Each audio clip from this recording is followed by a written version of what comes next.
Kama unakosa hamu ya kufanya tendo la ndoa, mwanamke, kama unakosa hamasa ya kufanya tendo la ndoa, tendo la ndoa kwako imekuwa kama ni utumwa.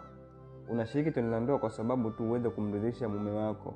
Aidha upo kwenye ndoa, unashiriki tendo la ndoa kwa ajili ya kumridhisha mwenza wako tu, ila wewe huna hamu ya kufanya tendo la ndoa. Jua kwamba haupo sawa. Na maanisha kwamba una shida ya homoni zako hazipo sawa.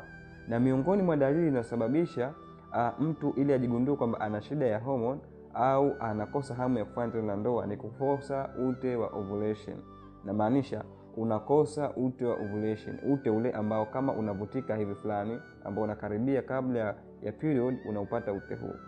Maana kwamba una shida ya homoni zako. Wewe mwanamke ambaye unatamani sana kupata hamu ya kufanya tendo la ndoa, unatamani sana kufurahia ndoa yako, usifanye tendo la ndoa kama utumwa, usifanye tendo la ndoa ili mradi tu umridhishe mwenza wako, basi jua kwamba una shida ya homoni. Na kama unatamani kutatua changamoto hiyo, hakikisha unawasiliana nami nikupatie Aki Uzazi Package ili uweze kutatua changamoto hiyo, na pia baadaye uweze kubeba ujauzito. Na pia ikiwezekana pia kama unatamani kupata mapacha, basi uweze kupata watoto mapacha. Kumbuka kwamba afya ni mtaji, na bila afya bora huwezi kufanya chochote. Hakikisha video unaishare ili usinufaike peke yako na wenzio pia wanufaike.